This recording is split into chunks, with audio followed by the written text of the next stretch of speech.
안녕하세요. 저는 경기도에서 소아과 의사로 일하고 있는 35살의 여성입니다. 지극히 평범하게만 살던 제가 얼마 전 끔찍한 일을 겪어서 이렇게 사연을 보내게 되었어요. 모든 일을 겪고 난 지금 다시 생각해봐도 어떻게 사람이 그럴 수 있나 싶기도 하고, 한편으로는 빨리 그 사람들의 실체를 알게 돼서 다행이다 싶기도 합니다. 그동안 아무에게도 말하지 못했지만 그래도 두 번 다시는 이런 일이 생기면 안 될 것 같아서 익명의 힘을 빌려 용기를 내 사연을 보냅니다. 저는 어린 시절부터 아이들을 정말 좋아했어요. 한때는 어린이집이나 유치원 선생님을 꿈꿨을 때도 있었지만 이보다 아이들에게 더 도움되고 의미 있는 일을 해보고 싶었습니다. 그래서 소아과 의사라는 꿈을 가지고 의대에 진학했고 열심히 노력해서 전문의 자격증도 따고 소아과도 개원할 수 있었어요. 사실 소아과를 개원할 때는 비용이 적지 않게 들어서 약간 부모님의 도움도 받긴 했습니다. 저희 아빠는 지금 자동차 부품회사를 운영하고 계시는데 자세히는 모르지만 직원 수가 50명 정도 되고 연 매출이 100억 정도 되는 회사이거든요. 회사를 잘 운영하시는 부모님 덕에 저는 제가 하고 싶은 일을 다 하며 별 어려움이나 걱정 없이 편하게 살았습니다. 이랬던 제가 나이를 한 살 한 살 먹으면서 걱정이 생기게 되었는데 그것은 바로 저의 결혼 문제였습니다.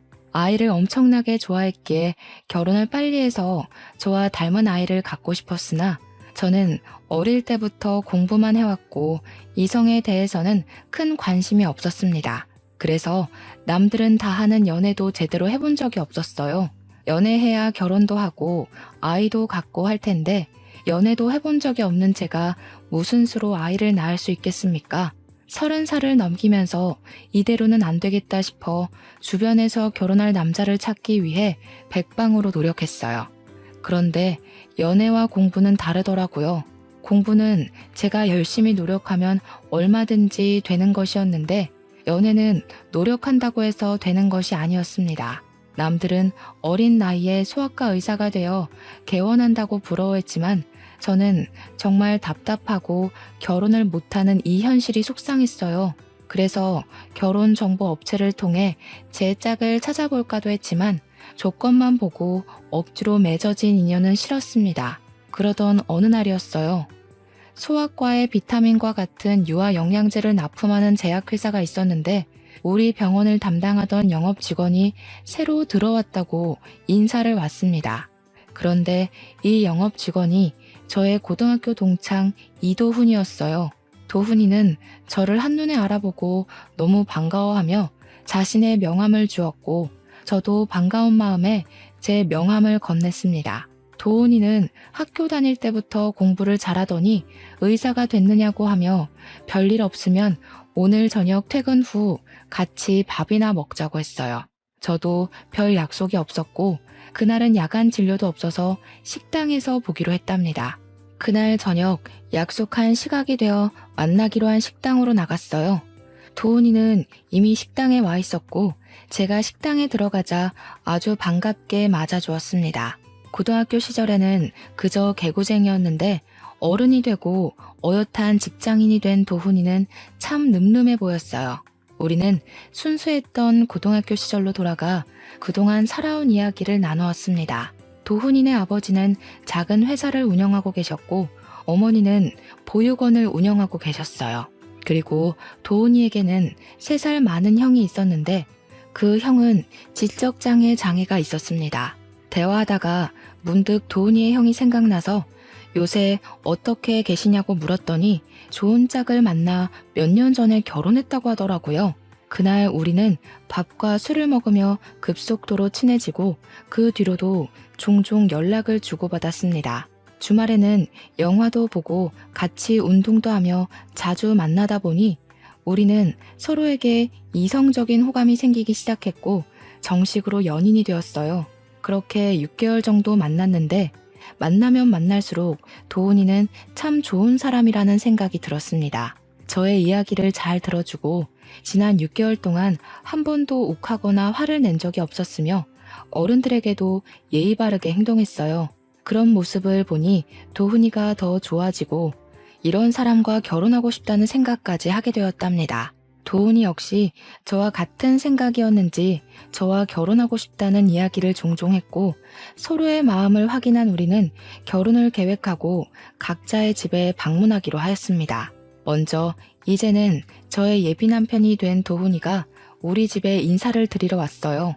저는 예비 남편에게 빈손으로 오라고 신신당부를 했지만 예비 남편은 그럴 수 없다며 어르신들에게 필요한 영양제에 과일까지 사들고 집에 왔습니다.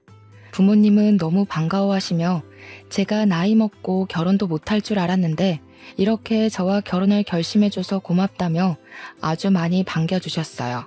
도훈이는 엄마가 새벽부터 준비하신 음식들을 아주 복스럽게 먹었고 그런 모습을 본 부모님은 아주 좋아하셨습니다. 식사를 마친 후 거실에서 이야기하다가 예비 남편의 부모님, 저에게는 예비 시부모님에 관한 이야기가 나왔습니다. 그런데 놀랍게도 예비 시아버지가 운영하는 회사가 우리 아빠 회사의 하청업체더군요. 아빠는 세상에 이런 우연이 어디 있느냐고 하며 아무래도 보통 인연이 아닌 것 같으니 조만간에 얼른 상견례를 하고 결혼 날짜를 잡기로 하였습니다. 도훈이와 부모님의 첫 만남은 아주 화기애애했고 이어서 다음 주에는 제가 예비 남편의 집에 첫인사를 드리러 갔어요. 저는 어지간하면 긴장을 하지 않는 성격인데 정말 심장이 튀어나올 정도로 엄청나게 떨렸습니다. 예비 남편은 그런 저의 손을 꼭 잡아주며 우리 부모님은 이미 허락하셨으니 친척집이라고 생각하고 편하게 이야기하라고 했어요. 집에 들어가니 예비 시어머니는 저를 너무 반갑게 맞이해 주시며 소아과 의사이니 공부는 당연히 잘했을 텐데 얼굴도 참하게 이쁘다며 반겨주셨습니다. 예비 시아버지 역시 환하게 웃으시며 잘 왔다고 어서 오라고 하셨어요. 두 분의 따뜻한 환대를 받으며 거실로 들어갔는데 상에 육회, 공회 모든 음식이 다 있더라고요. 세상에, 저 이런 상은 식당에서나 봤지 집에서는 처음 봐요. 저 음식 가리는 것 없어서 밥에 김치만 있어도 잘 먹는데 힘들게 왜 이리 많은 것을 차리셨어요. 너무 감사합니다. 우리 집 며느리가 될 사람이 처음으로 왔는데 당연히 맛있는 음식으로 대접해야지. 어서 와서 앉아요. 예, 지은아, 네 동서 될 사람 왔는데 왜 이리 꾸물거리니? 빨리 밥 가져오지 못해? 부엌에서는 저의 예비 형님이 땀을 뻘뻘 흘리며 얼굴이 시뻘개져서 허둥지둥 음식을 준비하고 있었습니다. 저는 예비 형님이 당연히 저보다 나이가 많을 줄 알았는데 한눈에 딱 봐도 너무 앳되고 어려 보였어요. 예비 형님께 인사를 하고 저와 예비 남편 그리고 예비 시부모님과 예비 시아주버님까지 상 앞에 앉았습니다. 그런데 예비 형님 혼자서 수저를 놓고 밥을 나르고 국을 나르고 계시는데 아무도 예비 형님을 도와주지 않았어요. 어느 정도였냐면 쟁반에 밥과 국, 수저를 가지고 오면 앉아있는 사람들끼리 상을 차릴 수는 있잖아요. 그런데 예비 남편을 포함한 모든 가족이 그조차도 하지 않아서 예비 형님 혼자 이리저리 다니며 수저를 일일이 다 놓고 밥과 국도 놓더라고요. 이건 아닌 것 같아서 제가 좀 거들려고 자리에서 일어났습니다.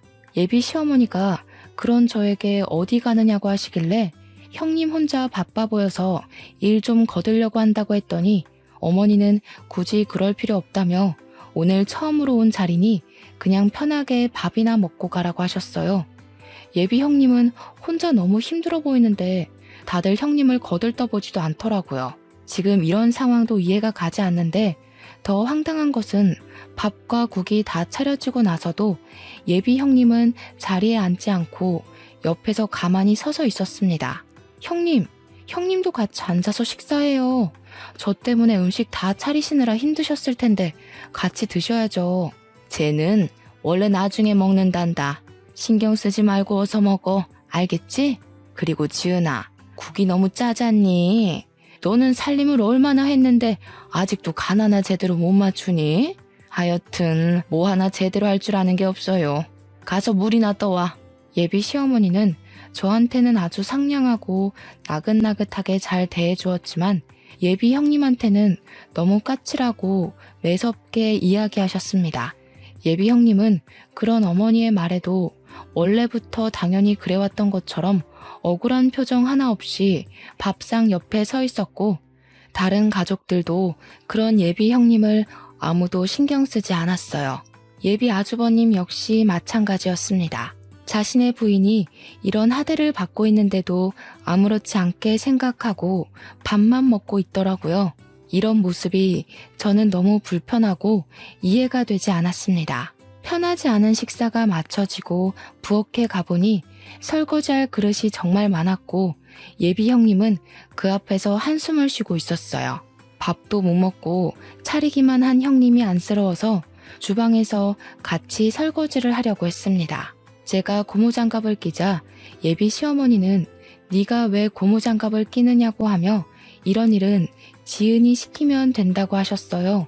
그러면서 어머니는 제 손에 있던 고무장갑을 빼버리고 예비 형님한테 빨리 상 치우고 과일을 내오라고 했습니다.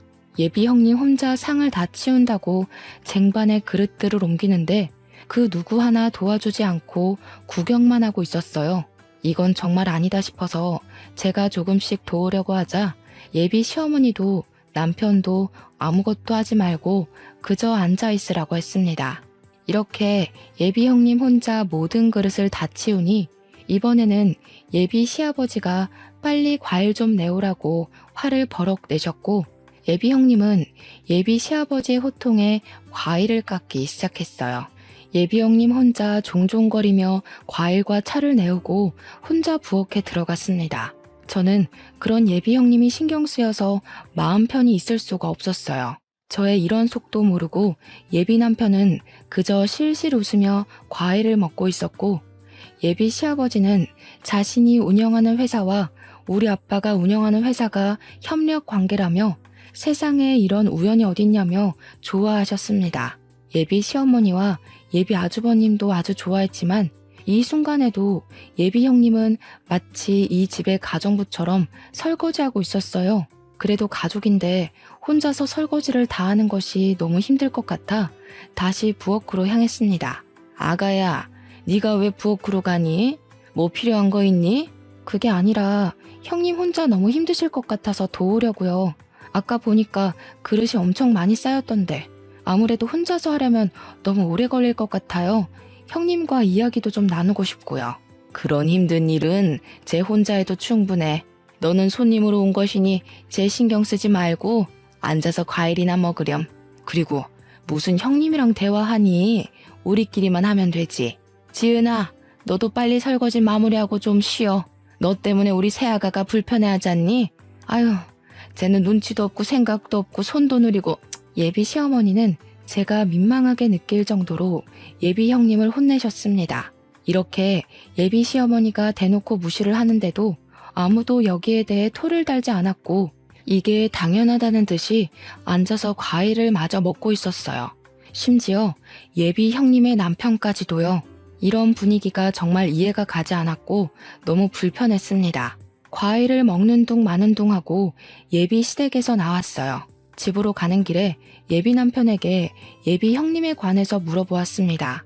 예비 형님은 원래 예비 시어머니가 운영했던 보육원에서 아기 때부터 자랐다고 해요.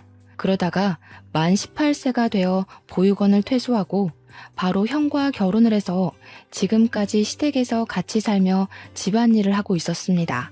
그럼 형님은 몇 살이냐고 물으니 이제 고작 23살이래요. 예비 아주버님이 36살이니 둘이 무려 13살이나 차이가 났습니다. 남편에게 그럼 아주버님과 형님이 정말 사랑하고 연애해서 결혼한 것이냐고 했더니 그런 건 아니고 그냥 부모님이 결혼하라고 해서 했다는 거예요. 여러분은 이게 말이 되시나요? 지금 세상이 어떤 시대인데 부모님이 정해준 짝과 정략 결혼을 합니까? 저는 아주 기가 막혀서 어이없어 하는 반면 예비 남편의 표정은 너무 태연했습니다. 예비 형님이 이렇게 사시는 것은 아주 당연하다는 뜻이요. 나는 솔직히 어머니가 형님한테 막 대하는 것도 이해가 가지 않고 그런 모습을 보고도 다들 가만히 있는 것도 이해가 가지 않아. 그리고 지금이 어느 시대인데 어머니가 결혼하라고 해서 결혼하고 또 밥상 차린 며느리한테 고생했다는 말은 하지 못할 망정 옆에 서 있으라고 하니? 형수는 아주 어린 시절부터 보육원에서 자라면서 엄마의 도움으로 고등학교까지 졸업했고 졸업 후에도 형과 결혼시켜서 가족이 되어준 거야. 오늘 하루만 본 너는 이해가 안 될 수도 있겠지만 엄마로서는 피 한 방울 섞이지 않은 남에게 학비도 대주고 옷도 입히고 밥도 먹이면서 키운 데다가 가족도 없는 사람에게 가족도 되어줬는데 이 정도 대접은 받아도 되는 거 아니야? 이게 대접이야? 글쎄, 내가 보기에는 형님 그냥 그 집의 가정부이고 하녀 같아 보였어. 차라리 진짜 가정부라면 월급이라도 받지. 형님은 뭐 돈이라도 받니? 난 이 모든 상황이 이해가 가지 않네. 그리고 어머니가 그렇게 한다고 해도 너라도 그렇게 하지 못하게 말렸어야지. 어떻게 그냥 그거를 보고만 있어? 뭘 그렇게 따지고 들어. 어차피 너는 평일에는 매일 병원에서 출근해서 집안이 어떻게 돌아가는지 알지도 못할 텐데. 그냥 형과 형수는 형수의 인생을 살고 나랑 너는 우리끼리의 인생을 살면 되는 거 아니야? 그냥 그러려니 하면 되지. 뭘 그렇게 하나하나 다 따져대냐? 따지는 게 아니라 사람이라면 당연히 이상하다고 생각하는 거 아니야? 길 가는 사람들한테 물어봐. 어머니가 형님한테 하는 대우가 정말 타당한 것인지 말이야. 아주버님은 지금 많이 아프시니까 그런 사리분별이 조금 어려워도 너는 사리분별 올바르게 할 수 있잖아. 이게 지금 옳은 일인 것 같니? 너라도 말리고 형님 편이 되어드려야지. 제가 처음으로 큰 소리를 내자 예비 남편은 마지못해 알겠다고 했습니다. 그날 집에 와서 아무리 생각해봐도 예비 시댁이 이해가 가지 않았고 예비 형님은 어린 나이에 왜 그런 고생을 하고 살고 있는지도 궁금했어요. 저는 부모님께도 제가 예비 시댁에서 본 것들을 그대로 말씀드렸어요. 아무리 며느리라고 해도 그렇지 세상에 그런 대우를 하는 사람들이 어딨냐며 도울 방법을 찾아보라고 했습니다. 다음 날 예비 남편과 퇴근 후 만나기는 했지만 이전과는 다르게 뭔가 묘하게 어색하고 불편했어요. 원래는 우리가 만나면 한시도 쉬지 않고 대화를 나눴는데 이날은 대화가 자꾸 끊기고 시간이 잘 가지 않았습니다. 화요일, 수요일에도 원래는 퇴근하면 잠깐이라도 만났지만 예비 남편은 피곤하고 야근을 한다고 이유로 저를 만나지 않았어요. 뭔가 피하는 것 같다는 생각이 들었습니다. 그리고 목요일이 되었어요. 우리 병원은 매주 목요일에 휴진해서 그날 개인적인 업무를 많이 보곤 했습니다. 이날은 엄마의 심부름으로 마트에 갔는데 예비 형님이 마트에 있었어요. 저는 너무 반가워서 예비 형님한테 인사를 했습니다. 얼마 전 집에서 처음 봤을 때보다 더 어리고 풋풋해 보였어요. 저는 저번에 인사드리러 간 날 대화도 제대로 못 나눴는데 잠깐 커피 한잔 할 수 있냐고 물었습니다. 예비 형님은 어머니가 친구 집에 놀러 가셔서 괜찮을 것 같다고 했어요. 우리는 근처 카페에서 음료를 주문하고 어색하게 앉아 있었습니다. 저는 예비 형님에게 아주버님과 어떻게 결혼을 했는지 물어보았어요.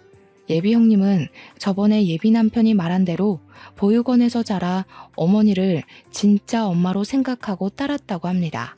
그러다 만 18세가 되어 보육원에서 나가야 했는데 어머니가 자기 아들과 결혼하라고 해서 결혼했다고 해요. 저는 아무리 그래도 두 분이 13살이나 차이가 나는데 아주버님이 남자로 보이고 결혼할 마음이 생겼냐고 물었어요. 예비 형님은 사실 그때 보육원에서 나가면서 돈도 없었고 나가서 할 줄 아는 것도 없어서 그 당시에 먹고 살려면 결혼하는 수밖에 없었다고 합니다. 저는 두 분이 사랑도 없이 결혼했는데 후회되지 않냐고 물었어요. 예비 형님은 사실 다른 보육원 친구들은 돈 없이 사회에 나가 고생하고 위험한 길로 빠지고 교도소에 들락날락하는 친구도 많은데 자신은 그래도 꽤 좋은 집에서 삼시세끼 먹고 살 수 있으니 이 정도면 그래도 꽤 괜찮은 것 같아서 후회되지 않는다고 했습니다. 어린 나이에 자신의 꿈도 제대로 펼치지 못하고 집에서 보니 가정부처럼 생활하는데 이게 도대체 뭐가 괜찮다는 것인지 이해가 되지 않았어요. 예비 형님은 무엇이 잘못된 것인지도 모르고 그냥 체념한 듯한 표정으로 무덤덤하게 자기는 그저 좋다고 이야기하는데 너무 마음이 아팠습니다. 게다가 23살로 얼굴은 어려 보이지만 손은 주부습진에 걸렸는지 갈라지고 하얗게 일어났고 손과 팔목 군데군데 상처도 있었어요. 그렇게 예비 형님이 그동안의 이야기를 한창 하셨는데 예비 시어머니한테 전화가 왔습니다. 전화 내용은 못 들었지만 예비 형님이 자꾸 죄송하다고 하는 것 보니 빨리 들어오지 않는다고 혼내는 것 같았어요. 이대로 들어가면 예비 형님이 크게 혼날 것 같아서 일부러 예비 시댁으로 같이 들어갔습니다. 예비 시어머니는 당연히 예비 형님 혼자서 들어올 줄 알았는데 저와 같이 들어오자 깜짝 놀라셨어요. 저는 오늘 진료가 없는 날인데 마트 장 보러 갔다가 우연히 만났다고 했습니다. 예비 시어머니는 저에게 얼른 들어오라고 하며 예비 형님에게 마실 거리 좀 내오고 가서 화장실에서 이불 빨래를 하라고 했어요. 제가 집 앞에 세탁소가 있던데 집에서 이불 빨래를 하느냐고 물으니 집에 지은이가 있는데 왜 돈을 들이냐고 했습니다. 예비 시어머니는 예비 형님을 가족이 아닌 그저 가정부로만 보았어요. 저는 이 집에서 예비 형님을 빨리 구해내야겠다고 생각했고 예비 시어머니가 운영하는 보육원의 다른 아이들은 과연 잘 지내고 있을지 궁금했습니다. 직접 제 두 눈으로 아이들을 확인해보고 싶어서 예비 시어머니에게 보육원에 가서 의료봉사를 하겠다고 제안했어요. 의료봉사? 해주면 좋긴 한데 너도 바쁠 텐데 굳이 할 필요 있겠어? 아이들도 50명이나 돼서 혼자서는 힘들 텐데. 50명이면 우리 학교 후배들과 함께 의료봉사 나가면 돼요. 의료봉사하면 다양한 환자들을 접할 수 있어서 의사 후배들한테 도움이 되는 부분이 있거든요. 저도 예전부터 의료봉사 꼭 해보고 싶기도 했고요. 어차피 아이들 건강 상태도 검사해야 할 테니 제가 가서 할게요. 이번 주 일요일에 별일 없는데 보육원에 가도 되죠? 일요일? 그래, 일단 알겠다. 보육원에 말은 해놓으마.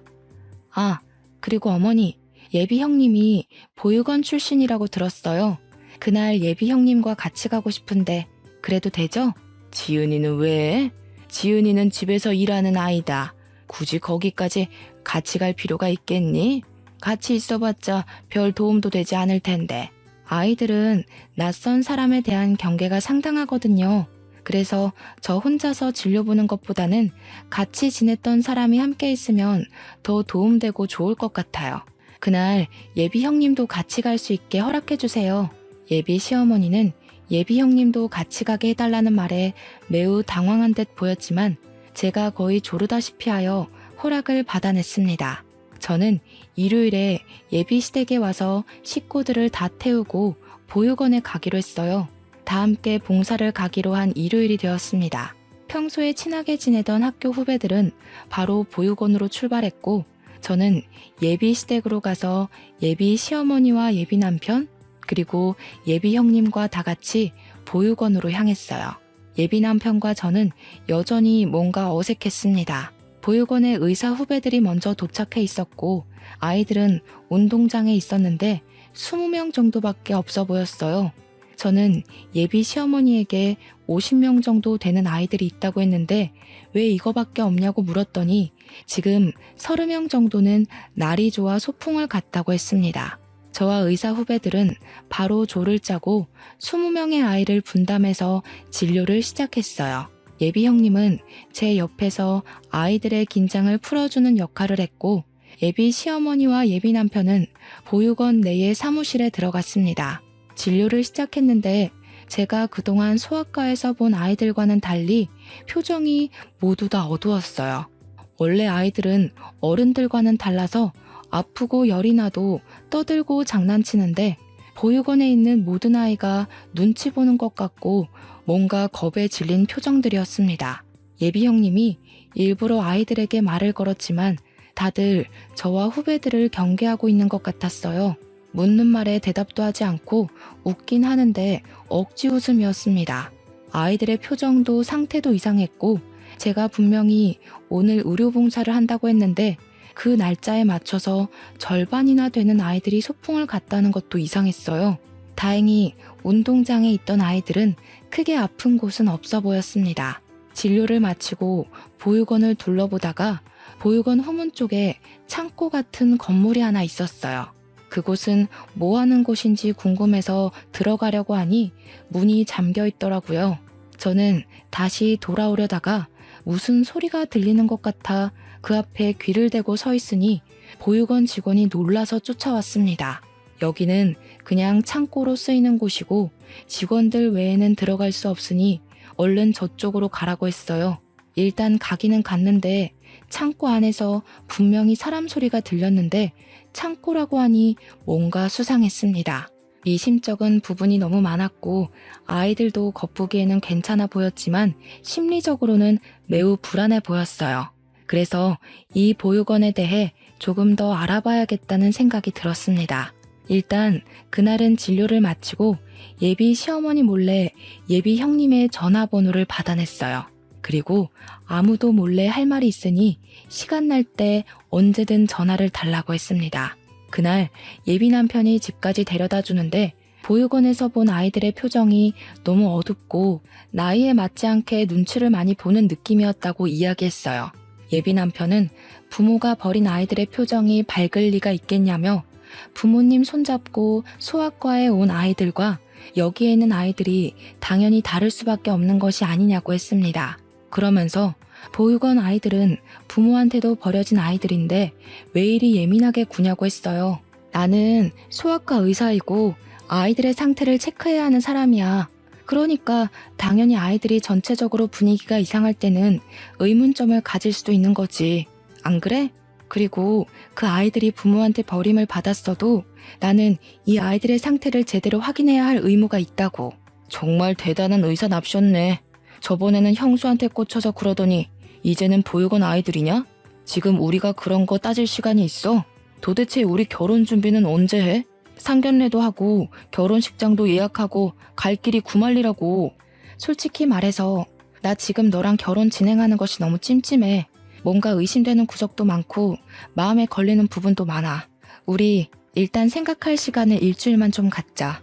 이런 마음 갖고 결혼을 하면 아무래도 불행할 것 같아. 나 여기서 내릴게.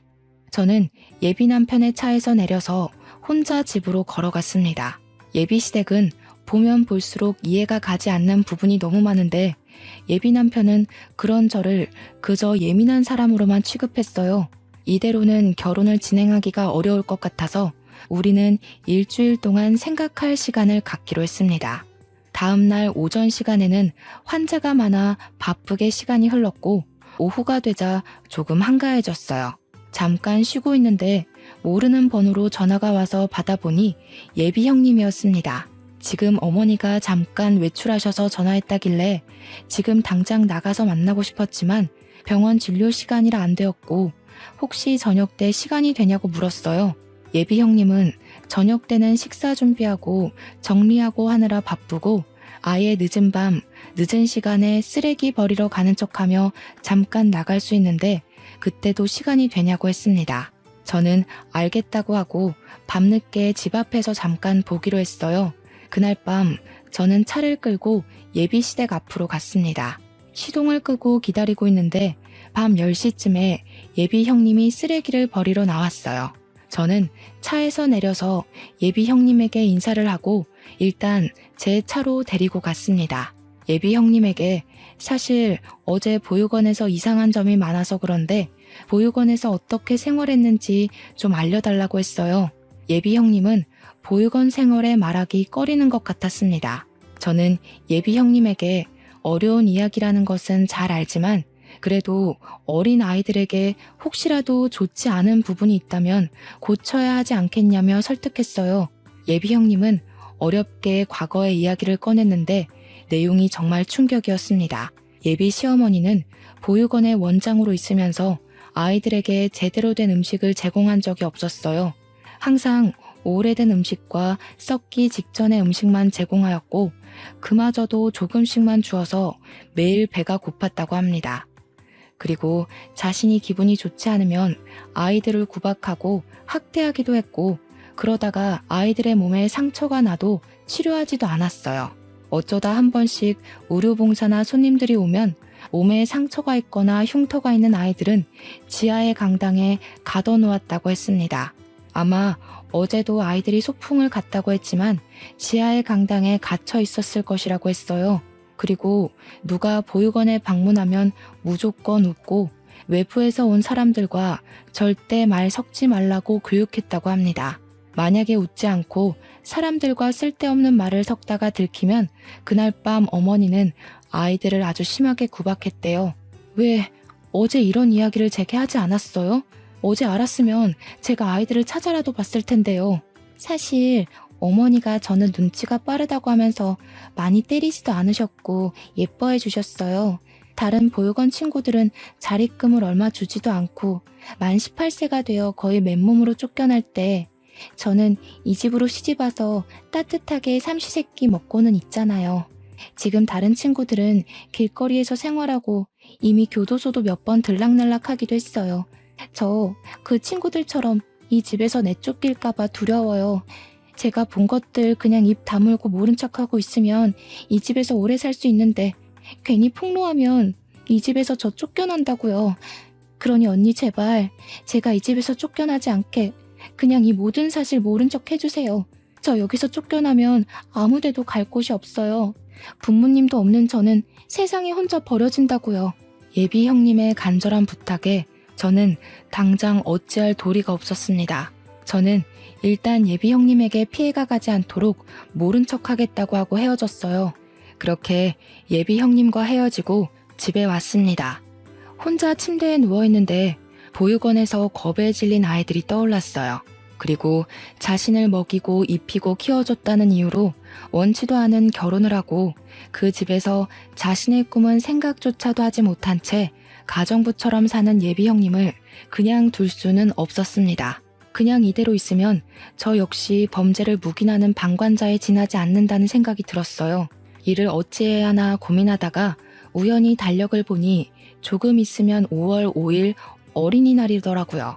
저는 이날 다시 보육원에 들어갈 계획을 세웠습니다. 다음 날 병원 점심시간에 예비 시댁으로 향했어요. 들어가 보니 예비 형님은 청소를 제대로 하지 않아놨다는 이유로 예비 시어머니에게 호되게 혼나고 있었습니다. 눈물을 뚝뚝 흘리는데 정말 너무 안타까웠어요. 예비 아주버님은 자신의 부인이 그렇게 혼나는데 신경도 쓰지 않고 TV만 보고 있었습니다. 답답한 마음을 뒤로하고 예비 시어머니에게 5월 5일에 보육원 봉사활동을 하고 아이들에게 간식을 주고 싶다고 했어요. 예비 시어머니는 보육원 일에 왜 이리 신경 쓰냐고 하시며 그다지 반기지 않았지만 제가 소아과 의사이기도 하고 저번에 소풍을 가서 절반 정도는 진료를 보지 못해서 꼭 하고 싶다고 했습니다. 그리고 어린이날이니 아이들이 좋아하는 피자나 치킨 같은 간식을 제공하려고 한다고 하며 예비 형님도 같이 가자고 했어요. 예비 시어머니는 탐탁치 않은 표정으로 굳이 그럴 필요 없다고 하셨지만 제가 완강하게 말하니 어쩔 수 없이 허락했습니다. 저는 예비 시어머니의 허락을 받아냈고 그 후 예비 형님에게 연락해서 보육원의 지하 강당이 어디냐고 물어봤어요.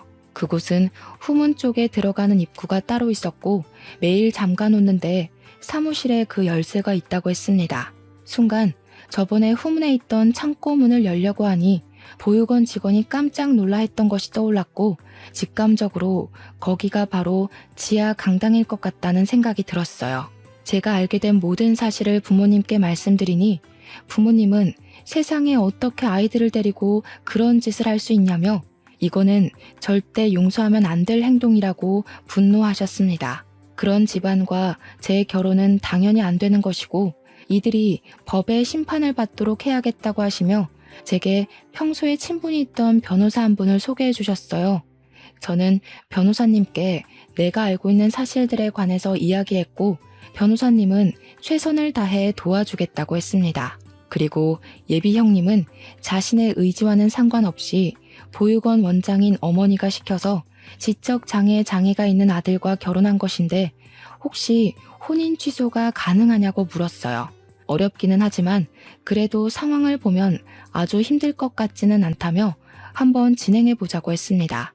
그리고 5월 5일 어린이날이 되었어요. 저는 의사 후배들과 변호사님을 의사 후배인 척 위장을 하고 함께 보육원으로 향했습니다.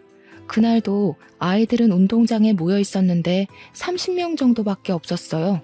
나중에 온 예비 시어머니에게 아이들이 왜 이것밖에 없냐고 했더니 저번에 소풍 가서 진료를 못 본 아이들만 있고 그날 소풍을 못 간 아이들이 오늘은 소풍을 갔다고 했습니다. 아이들은 여전히 표정이 밝지 않았고 우리를 상당히 경계했어요. 한 명씩 진료를 보다가 직원들이 바쁜 틈을 타서 저와 변호사는 빠져나왔습니다. 몰래 사무실로 들어가 열쇠 뭉치를 찾아 챙기고 후문 쪽의 창고로 갔어요. 열쇠가 하도 많아 시간이 오래 걸렸지만 예비 시어머니와 보육원 직원들이 아이들에게 간식을 주느라 바빠서 저와 변호사님을 신경 쓰지 못했습니다. 드디어 창고의 열쇠를 찾았고 들어가서 지하로 가보니 예비 형님의 말대로 강당이 있었고 그곳에는 정말 진료를 받아야 할 아이들이 있었어요. 아이들은 제대로 먹지도 못했는지 많이 힘들어 보였고 몸 곳곳이 상처투성이었습니다. 일단 변호사님은 증거를 남겨놔야 한다며 핸드폰으로 사진을 찍었고 저는 바로 경찰에 신고하고 아무렇지 않은 표정으로 다시 운동장으로 갔어요. 운동장에서는 예비 시어머니가 아이들에게 피자를 나눠주고 있었고 아이들은 서로 이야기도 하지 않고 허겁지겁 먹고 있었습니다. 예비 시어머니가 저를 찾았다며 어디에 다녀왔냐고 물으셔서 잠깐 화장실에 다녀왔다고 하며 대충 둘러댔어요. 잠시 후 저의 신고를 받고 출동한 경찰들이 보육원으로 들어왔습니다. 예비 시어머니가 무슨 일로 오셨냐고 물었고 경찰들은 여기 아동학대 신고가 들어왔다고 했어요. 예비 시어머니는 지금 아이들이 논란이 빨리 가라고 했지만 경찰들은 신고가 들어온 이상 확인을 해봐야 한다고 했습니다. 이쪽으로 오세요. 저기 창고에 지하 강당이 있는데 그곳에 아이들이 있습니다. 어머니, 언제까지 끔찍한 일들을 숨기려고만 하셨어요? 어떻게 따뜻한 손길이 많이 필요한 아이들에게 이런 짓을 하실 수가 있으세요? 예, 유나야. 지금 무슨 말을 하는 거니? 내가 뭘 어쨌다고? 그리고 지하 강당이 있다는 것은 어떻게 알았어? 설마 지은이가 다 이야기한 거니? 누가 이야기한 것이 뭐가 중요하겠어요. 어머니가 지금 아이들을 학대하고 보육원 출신인 형님의 인생을 망쳤다는 것이 중요하죠. 어떻게 아무리 부모님이 없다고 해도 그렇지 어머니 맘대로 자기 아들과 결혼시킬 생각을 하세요? 정말 끔찍합니다. 어머니가 그동안 저지른 모든 일들 다 처벌받게 될 거예요. 단단히 각오하세요. 예비 시어머니는 아동학대 혐의로 경찰에 바로 구속수사가 진행되었습니다. 저는 함께 경찰서를 갔다가 예비 형님과 함께 우리 집으로 갔어요. 이렇게 정신없고 제 평생 잊지 못할 어린이날이 지나갔습니다. 다음 날 병원에서 진료를 시작하려는데 밖에서 시끄러운 소리가 들려서 나가보니 예비 남편이 화가 잔뜩 나서 다 뒤집어 엎고 난리더라고요. 야, 김윤아, 너는 남의 집 이렇게 풍비박산을 내놓고 태연하게 일을 하고 있어? 어떻게 사람이 이렇게 잔인해? 잔인? 진짜 잔인한 사람들이 누군데 여기 와서 난리야? 너네 부모 그동안 지은 씨를 얼마나 못살게 굴었니? 부모 없는 고아라는 이유로 자기들 멋대로 결혼시키고 집에서 가정부처럼 일 시킨 사람들이 어디서 나한테 잔인하대. 너희들은 그냥 너희들이 저지른 일에 대한 벌을 받은 거야. 알겠어? 괜히 여기 와서 화풀이하지 말고 빨리 가. 이게 지금 보자 하니까 그니까 넌 지금 네가 잘했다는 거야? 당연하지. 힘없는 아이들 학대하고 괴롭히는 사람들은 당연히 벌 받아야 하는 거 아니야? 안 그래요, 어머니들? 이때 병원에는 아이들의 어머니들이 정말 많이 계셨습니다. 저와 예비 남편의 대화를 다 들은 어머니들이 웅성대기 시작했고 아이들을 학대한 사람들은 당연히 벌 받아야 한다며 다들 제 말에 적극적으로 동의하셨어요. 예비 남편은 어머니들의 반응에 더는 말을 못 이어나가고 소리 지르며 정신 나간 사람처럼 발광했고 저는 예비 남편을 경찰에 신고했습니다. 결국 예비 남편은 경찰에 끌려나갔고 그게 그의 마지막 모습이었네요.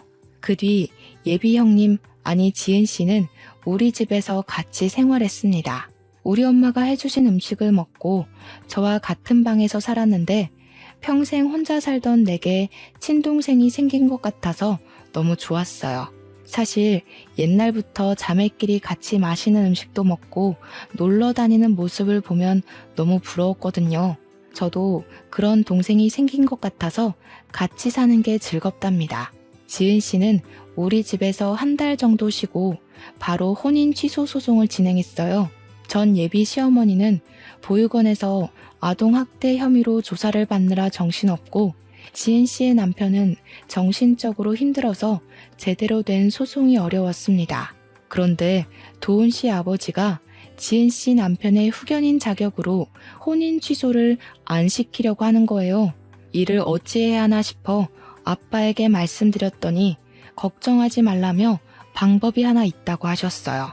현재 도훈이 아버지의 회사가 우리 아빠 회사의 하청업체인데 그쪽 회사 매출의 80%가 우리 아빠 회사와의 거래로 생긴다고 합니다.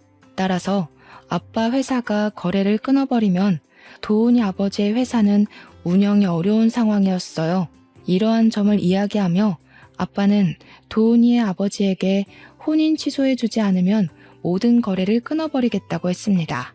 결국 도훈이 아버지는 어쩔 수 없이 첫째 아들의 혼인을 취소했고 지은 씨에게 위자료까지 주게 되었어요. 그 뒤로 지은 씨는 우리 집에서 생활하며 아빠 회사의 격리 직원으로 일하고 있습니다. 지은 씨는 이번 일을 겪으면서 자신도 누군가에게 도움이 되는 사람이 되고 싶다며 간호조무사 자격증을 따려고 공부도 열심히 하고 저와 함께 한 달에 한 번은 보육원 봉사활동을 다니고 있어요. 그리고 도훈이의 어머니는 아동학대 혐의가 인정되어 징역 2년에 집행유예 4년을 선고받았답니다. 이번에 이 일을 겪으면서 너무 화가 나기도 하고 어린 아이들이 정말 안타까웠어요.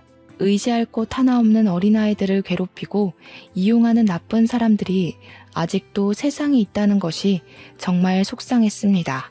사실 저는 그동안 여기 사연을 듣기만 했지 쓰는 사람은 아니었지만 너무 답답한 마음이 들어서 이렇게 사연을 쓰게 되었어요. 제 글솜씨가 그다지 좋지 않아 저의 답답한 마음이 여러분께 제대로 전달되었는지는 모르겠습니다. 그때 일을 생각하며 쓰려니 뒤죽박죽이 되어버린 것 같지만 그래도 상황 설명은 어느 정도 되었으리라 생각되네요. 다시는 이런 일이 없으면 좋겠고 세상의 모든 아이가 다들 행복해지는 그날이 오기를 바라며 저의 사연은 여기서 마무리 지으려고 합니다. 끝까지 들어주신 모든 분께 진심으로 감사드립니다.